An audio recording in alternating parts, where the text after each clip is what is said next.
Hello world, it's me, David, and I've got another book review here, and this time it is the infamous Wheat Belly. This was an interesting book to read for a number of reasons, probably most primarily on the fact that I never read nutritional books. I would read, I've mentioned before, I like to alternate now. I'm trying to make myself go between fiction and nonfiction. But I've kind of avoided, like the plague, any sort of nutritional book because I find them a little bit, I've thought that they would be trendy, that they would have very little in the way of citation and just be kind of advertising the new popular topic, as opposed to being really backed up by any sound research or effort put into them. Just kind of being fluff, not really worth their weight. But I gotta say, I'm so happy, the more open-minded you can be, it's always better. My brother recommended it to me. He said, yeah, just give it a try. And so I was like, all right, I'm going to try and be open-minded. I'm going to check this book out. I'm reading Lincoln right now, and it's so damn long that I was like, I got to do something else. Otherwise, I'll never read another book. And it's great. So I really like there's many aspects I would enjoy about this book, and I think other people would enjoy. Let's start it off and say that this guy writes, I would say, with a good sense of humor, and I worried initially when I read that sense of humor. I thought, maybe this means that he's kind of like avoiding facts with humor, that he's going to be humorous as a way to, obfuscate the fact that he does not actually have anything real to say. So he's just going to joke about fat people and wheat bellies and bagel butts. But it's not true. It was a humorous style in which he wrote, and I, when finding that he actually backed everything up with really solid information, enjoyed that about it. It was really good. The second thing that I would mention to that as well, kind of going along with the humor of the book, is that it starts humor heavy, and then you see as you progress through the book it diminishes. And I found that when you begin the book, it starts with this something I find interesting is kind of like the history of wheat. And so you're understanding how the wheat that we eat today, almost kind of the central point of the book, which I feel is almost lost in the title, is that it's called Wheat Belly, but it should be like modern wheat belly. Because his first point is that the wheat that we're eating is not the wheat of yesteryear, that the original ancient grains that we ate were einkorn and emmer. And these two forms of wheat were something like 3,500 years ago, and they had very different effects. So basically, to increase yield, wheat has been crossbred, hybridized, and genetically manipulated, not just out of spite. It's not like a Monsanto evil thing. It was that there was, through the 90s, there was a huge issue with hunger in China, and so there was this guy, I can't remember his name, who was like going on this crusade to try and create a higher yielding wheat that could then address this hunger issue. And he ends up creating dwarf wheat after much hybridization, which dwarf literally means because it's shorter, it's more resilient, it has 10 times the yield, and it actually had the effect of solving the hunger problem because of the yield that it yielded. But what he first describes in all this history that you're learning about is how through all that hybridization, when you take a higher level living organism like humans, we retain the same number of chromosomes. When you get a baby that's born, it's the same number of chromosomes. But when you hybridize these wheats and they become another type and another type and they're crossed with this other type, they continually gain more chromosomes, and it causes mutations in the proteins of the plant, kind of turning it into a Frankenstein plant, where this isn't always going to result in something negative, but it has the potential to, and without being heavily researched, we don't really know what the effect is. And so, I'm going on a bit of a rant here, but my mind isn't that genetically modified foods are necessarily evil. It's just that we need to be incredibly cognizant of what it is that we're actually doing, as opposed to just saying it gives us a high yield and whatever the other results are we don't care about. But more the point, that's just talking a little bit about the introduction of the book, is how it starts with a mindset that doesn't require you to be particularly scientific. There's a lot of humor, and you're immediately interested for, like I say, this kind of call it, what is that word when it's like the study of anthropology? You get an anthropological perspective on how humans interacted, and you get this food history.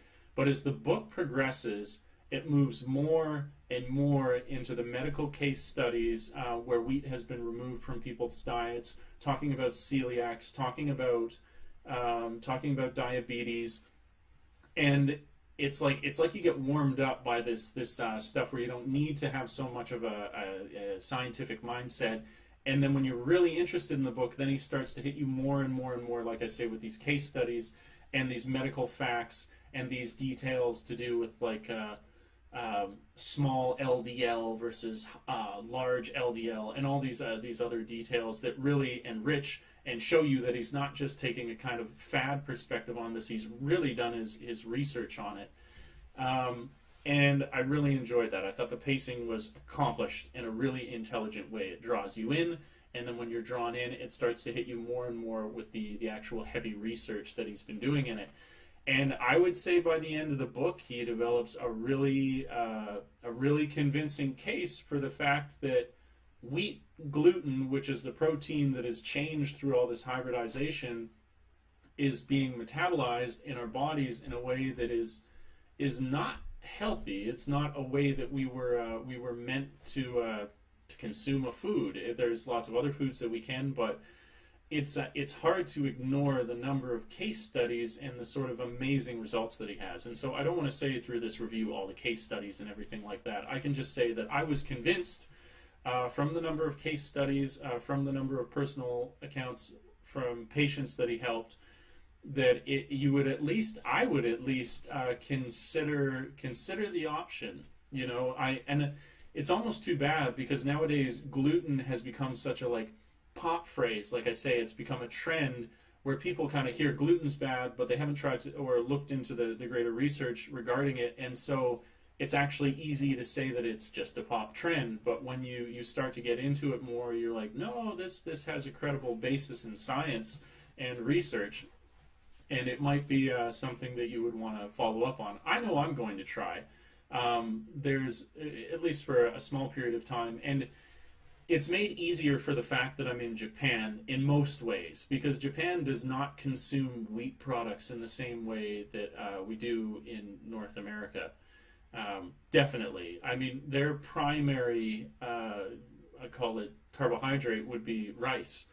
And he warns, that's something else I liked in the book, is he also, I was fearing that he said, you know, cut out the wheat and you'll lose the fat. And I was like, well, what that's going to convey to people is that they'll cut out wheat, they'll start eating rice, and they'll eat a shit ton of rice, and then it won't matter because they're replacing, sure, they're not going to have the negative effects of gluten, but one person is just going to then replace it with another, you know, calorie-dense carbohydrate, and they're going to be right there with maybe not all the same health deficiencies, but they're still going to be gaining weight in the same way. But he makes the point that you shouldn't just go and, you know, carve out on some rice then. You still, even removing wheat, need to make intelligent choices regarding your diet. So it was like, okay, he's got the balanced perspective. That's good. It's not just wheat. It is an entire approach, and it's not just wheat. It's the new type of thing that wheat has become.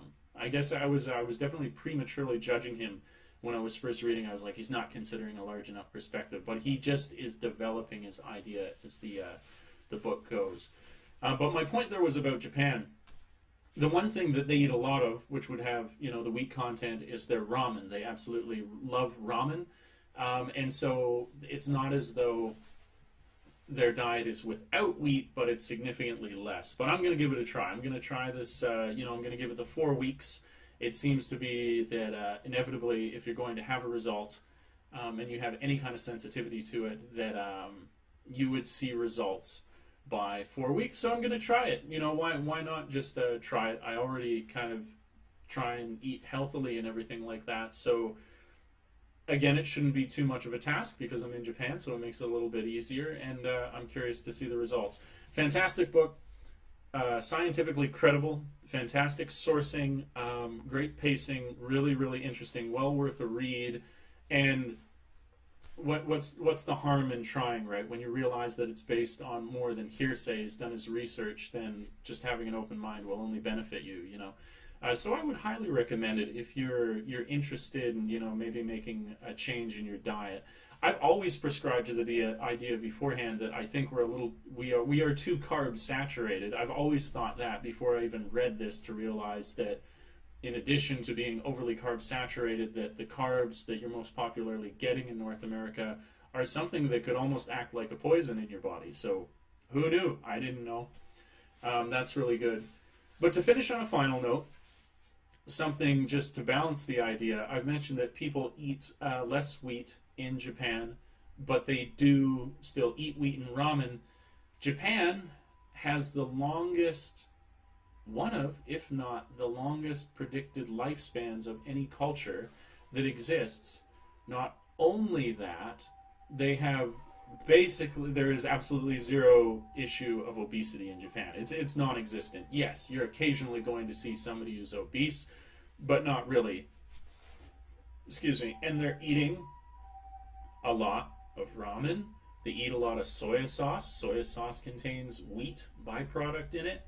And so, you know, I wonder, I still think, as much as this was like a fantastic idea, I think it's entirely credible. I'm going to try it myself. I think you could see a number of health benefits. I would still say the primary problem with our health usually is that we are in an excess, you know, rather than we are eating some particularly bad thing for us. You know, it's just usually that not only are we eating something bad for ourselves, more than that, we're eating way, way too much of it. You know, not saying that somebody was in particularly good health to do this, but people have lost weight eating McDonald's. Sure, they're still going to die pretty soon, but they've not been so obese. But that's only to kind of weigh things out here, to try and present a sort of even presentation. He still really makes a fantastic argument that you would be better off trying to leave wheat or its current incarnation out of your diet. So there it is. Wheat belly. Don't have a wheat belly. Don't get a bagel butt. Try it. Try reading the book. All right, so if you enjoy the review, please do like, subscribe, share. More to come. Part 2 of my Lincoln review coming up too. I'm slugging through that book. As usual, please, support with the like, subscribe, share, comment, things like that. If you want to recommend a book, I love book recommendations. You know, a lot of people recommend books kind of based on the genre. So now that I've opened this Pandora's box, why doesn't somebody recommend another fantastic health book that I should read and review? That would be awesome. All right, so like I like to say, until we meet again next time, world, thanks for tripping with Dave. Ciao for now. Peace.